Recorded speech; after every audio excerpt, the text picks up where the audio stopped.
My wife started live streaming our argument to expose me as toxic. I said, keep filming. Then I calmly held up her secret credit card statements, showing she spent our rent money on gambling. Her 5,000 followers in real time as she realized she just exposed herself. Hey everyone, welcome back to Reddit Family Stories.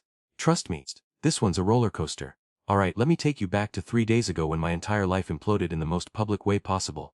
I'm Jake, 32 years old, and up until Tuesday night I thought I had a pretty normal marriage. My wife Sarah, she's 29, and for the past year she's been really into social media. It started as just a hobby, you know, posting here and there. But then it turned into this whole lifestyle influencer thing. She built up about 5,000 followers who tuned in for her real talk, content about marriage, finances, self-care, all that stuff.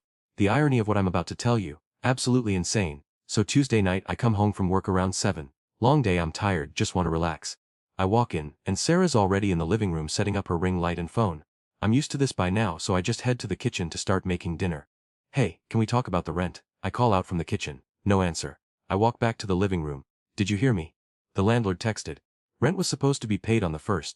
It's the 5th. She's adjusting her camera angle, barely even looking at me. I'll handle it tomorrow. You said that yesterday. And the day before. What's going on? That's when she turned the phone toward me. And I see it, the little red recording dot. She was filming. Say that again, she says, with this weird smile on her face. Tell everyone how you're harassing me about money the second you walk in the door. I just stared at her. Are you live streaming right now? My followers deserve to see the real you. The controlling, financially abusive husband who tracks every dollar I spend. Now, let me give you some context here. Sarah and I, we split bills 50-50. Always have since we got married 2 years ago. We each handle our own expenses, but rent, utilities, groceries, we split it down the middle. She's responsible for her half, I'm responsible for mine. That's been our agreement from day one. I'm not tracking your money, I said slowly, trying to stay calm. I'm asking why our rent isn't paid. Your half was due. Mine's already sent. She rolled her eyes at the camera. See what I mean? He's obsessed with splitting everything down to the penny. It's exhausting. I could see her phone screen from where I was standing. The comments started rolling in. Girl, run. Financial abuse, red flag. Supportive emojis everywhere. Her followers were eating it up. And something in me just clicked. Here's the thing. About 3 weeks before this happened, I was looking for a stapler in our home office. Just needed to staple some documents together, nothing crazy. I opened a drawer and in the back, I found this stack of papers shoved way in the corner. Credit card statements. Multiple cards. All in Sarah's name. Cards I didn't even know existed.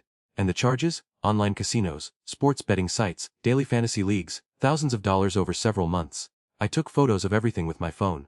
Hadn't confronted her yet because I was trying to figure out how to approach it. I'd been researching gambling addiction, looking into counseling options, trying to understand how to help her.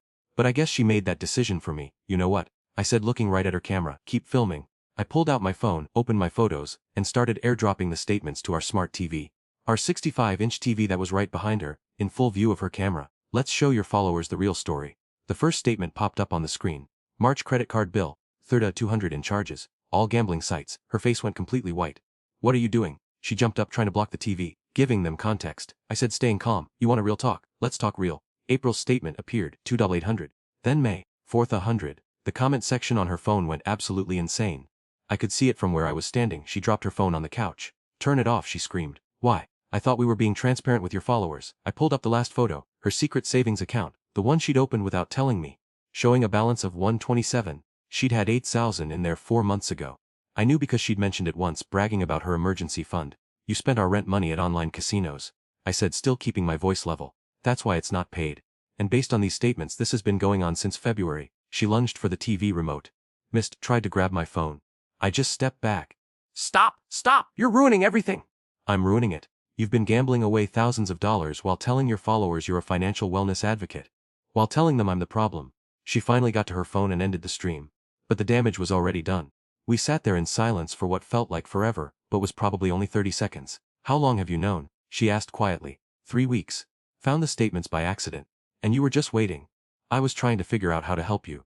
Thought maybe you had a problem, was researching addiction counseling. But you decided to publicly humiliate me instead. So here we are. She started crying, not the pretty tears, full breakdown. I can stop. I can fix this. Just don't tell anyone else. You already told 5,000 people. They watch you try to gaslight me on camera. Then watch me prove you've been about everything. Her phone started blowing up. Messages, comments, DMs everywhere. The stream might have ended, but people were screen recording, sharing clips, asking questions. I grabbed my keys. Where are you going? I need to think. We'll talk tomorrow. I left her sitting there with her phone, watching her comment section turn against her in real time. That was 3 days ago. Haven't been back to the apartment since. And the fallout, absolutely unreal. First, the video. Multiple people screen recorded the live stream. It's been shared everywhere. Reddit, Twitter, TikTok. Someone even made it into a reaction video that got like 200,000 views. The comments are ruthless. The way he just calmly showed the receipts. She really thought she was exposing him. Financial wellness influencer with a gambling addiction is peak internet. Sarah's been trying damage control. She posted an apology video that somehow made things worse. Claimed she was going through something and made mistakes. But never actually admitted to the gambling. Just vague language about poor choices and working on herself. Her followers aren't buying it. She's lost about 1/500 of them so far. The ones who stayed are mostly there to watch the train wreck. I stayed at my buddy Mike's place for a few days, then got an extended stay hotel room. Gave myself space to think. Sarah's been texting constantly. Please come home. We need to talk about this. I'm getting help. Why are you punishing me? That last one was interesting. Punishing her. Like I'm the one who caused this. Thursday she showed up at my workplace. Just waiting in the parking lot until my shift ended. We need to talk. Face to face like adults. Against my better judgment, I agreed to coffee at the place across the street. Big mistake. She had talking points prepared. Literal notes on her phone. First, I want to acknowledge that I have a problem. She started, reading from her screen. I've been struggling with compulsive gambling, and I haven't been honest about it. Okay. Second, I think we both contributed to the situation. Your controlling behavior around money made me feel like I needed to hide things. I actually laughed. Are you seriously blaming me for your gambling addiction right now? I'm saying there were underlying issues in our marriage that created an environment where I felt I couldn't be honest. Dive in agreement. 50-50 on bills. You gambled away your half of the rent, and apparently thousands more, and I'm the problem. She got defensive. You're twisting my words. I'm trying to take accountability here. No, you're trying to spread the blame. There's a difference. The conversation went downhill from there. She wanted me to go to couples therapy. Wanted me to publicly support her recovery journey.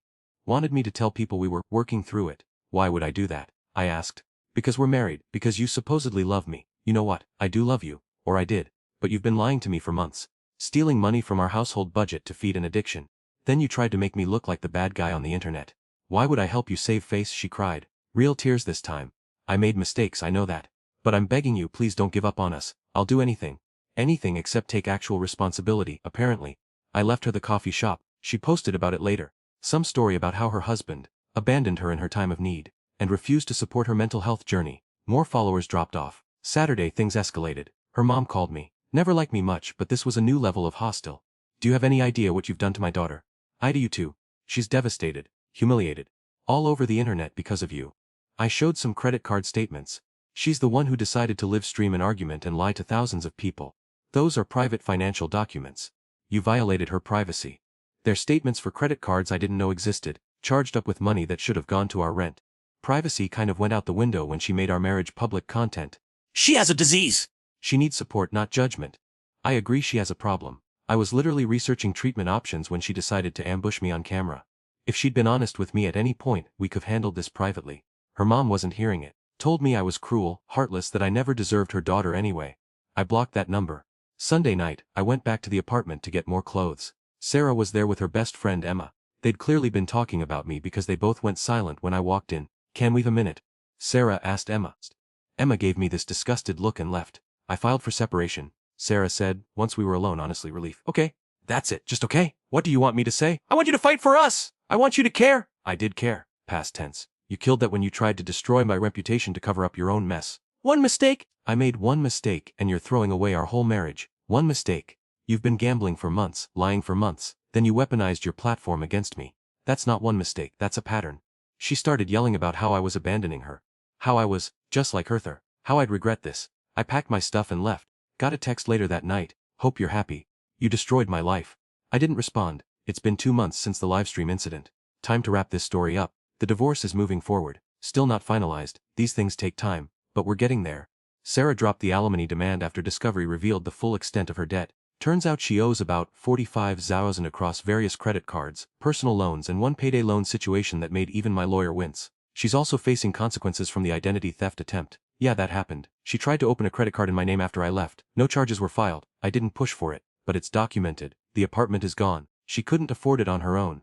Got evicted after missing 2 months of rent. Last I heard she's staying with her mom. Her social media basically imploded. She's down to about 800 followers, most of whom are just there for the drama. She tried rebranding as a recovery influencer, talking about her gambling addiction, but it came off as exploiting her own problems for content. People saw through it. She's working retail now. Apparently her influencer income wasn't enough to live on. Who knew? My life? Honestly, it's better. I moved into a smaller apartment. 1 bedroom, just me. It's quiet, peaceful. Nobody's live streaming arguments or hiding credit card statements. I joined a divorce support group. Sounds corny, but it helped. Hearing other people's stories made me realize my situation, while weird, wasn't unique. Lots of people have partners who hide addictions, who lie about money, who try to flip the script when caught. The video still circulates sometimes. I've seen it pop up in Instant Karma compilations entitled "People Get Owned" threads. It's weird seeing yourself become a minor internet character, but it's also kind of validating. Like proof that I wasn't crazy, that what happened actually happened. Some people think I was too harsh, that I should have protected her privacy, handled it differently, given her a chance to fix it before exposing her. Maybe they're right. Maybe I could have been gentler. But also, she made the choice to livestream that argument. She made the choice to try to paint me as abusive to thousands of strangers. She made the choice to gamble away our rent money and lie about it. I just refused to be the villain in her story. Sarah texted me last week from a new number. I'm doing better now.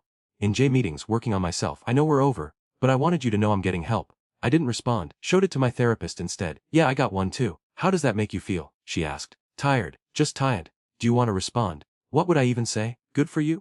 I hope it works out. None of that changes what happened. Then don't respond. You don't owe her anything. So I didn't. Deleted the message. Blocked the number. The divorce should be final in another month or two. We're splitting our minimal shared assets. Some furniture, kitchen stuff. She wanted the TV. The irony. But I'm keeping it because why not? After that, fresh start. I'm thinking about moving.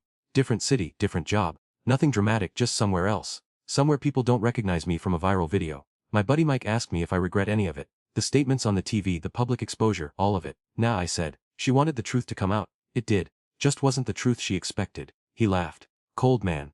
Maybe. But also honest. That's what this whole thing taught me.